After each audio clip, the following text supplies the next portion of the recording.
আসসালামু আলাইকুম everyone, welcome to cooking story by Mishu. আমি আজ তৈরি করে দেখাবো চিকেন ভুনা খিচুড়ি।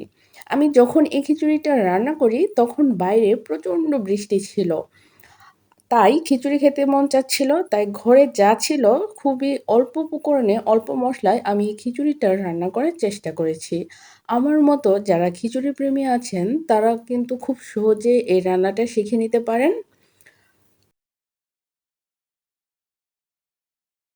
আর বৃষ্টি হোক বা না হোক, খিচুড়ি কিন্তু বরাবরই আমার ভীষণ প্রিয়। চলুন তাহলে দেখে নেওয়া যাক কিভাবে আমি খিচুড়িটা রান্না করেছি। আমি এখানে ৩ কাপ চাল নিয়েছি, আর এখানে হাফ কাপ মসুর ডাল, হাফ কাপ মুগ ডাল নিয়েছি। আমি এখানে পোলাও চাল ব্যবহার করেছি, আপনারা যে কোনো ধরনের চাল ব্যবহার করতে পারবেন।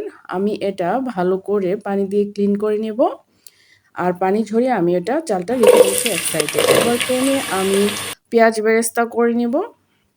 যেহেতু খিচুড়িতে আমি পেঁয়াজ বেরেস্তা ইউজ করব, তাই প্রথমে আমি পেঁয়াজ বেরেস্তাটা করে নিচ্ছি। পেঁয়াজ বেরেস্তাটা হয়ে গেলে আমি এটা উঠিয়ে নিচ্ছি। এবার আমি ওই একই তেলে আস্ত গরম মশলা দিয়ে দিচ্ছি। এখানে আমি এলাচ, দারচিনি, তেজপাতা, লবঙ্গ দিয়েছি। এটা হালকা ভাজার পর আমি পেঁয়াজ কুচি দিয়ে দিলাম। পেঁয়াজটা হালকা ভাজার পর আমি এখানে 1.5 টেবিল চামচ রসুন বাটা আর 1.5 টেবিল চামচ আদা বাটা দিয়ে দিলাম। এটা হালকা ভাজার পর আমি গুঁড়ো মশলা দিয়ে দিব, এজন্য আমি অল্প কিছুটা পানি দিয়ে দিলাম। এখানে আমি 2 টেবিল চামচ লাল মরিচের গুঁড়ো, 1 চা চামচ হলুদের গুঁড়ো, 1 চা চামচ ধনিয়ার গুঁড়ো আর 1 চা চামচ জিরা গুঁড়ো দিয়ে দিলাম।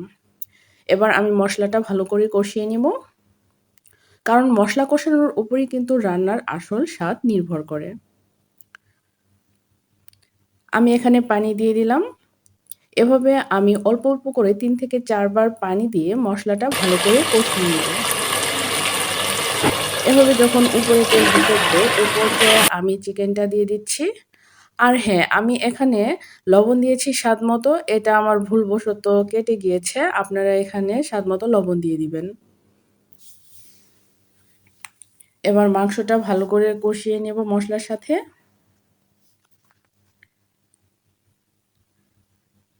মাংস কষানো হয়ে গেলে আমি এখানে পানি দিয়ে দিচ্ছি মাংসটা পুরোপুরি কুক হওয়ার জন্য। এবার আমি ঢাকনা দিয়ে ঢেকে রান্না করব। এরই মাঝে আমি ঢাকনাটা উঠিয়ে বারবার নেড়ে দিয়েছি।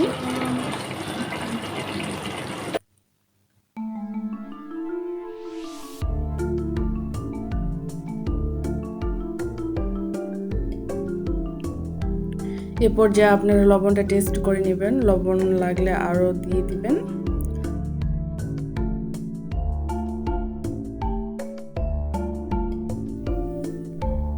আমার মাংস হয়ে গিয়েছে, আমি এবার উঠিয়ে এক সাইডে রেখে দেব। এবার ওই একই মশলায় আমি চাল ডাল দিয়ে দিলাম। এখানে স্বাদ মতো লবণ দিয়ে দিলাম। এখানে 1 চা চামচ লাল মরিচের গুঁড়ো, 1 চা চামচ হলুদের গুঁড়ো আর 1 চা চামচ জিরা গুঁড়ো দিয়ে দিয়েছি। এবার এটা ভালো করে ভাজার পর আমি পানি দিয়ে দিলাম। গরম পানি দিয়ে দিতে হবে এখানে। আমি এখানে 8 কাপ গরম পানি ব্যবহার করেছি। আর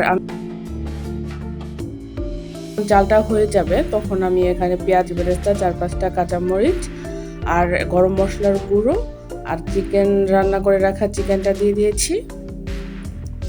আমি এখানে ভালো ফ্লেভার আসার জন্য 2 টেবিল চামচ ঘিও ব্যবহার করেছি। এবার আমি একদম লো আঁচে এটা 5 মিনিট রান্না করব।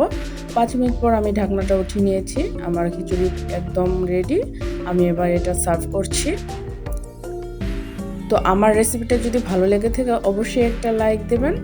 আজ তাহলে এখানেই বিদায় নিচ্ছি। সবাই ভালো থাকবেন, সুস্থ থাকবেন। আল্লাহ হাফেজ।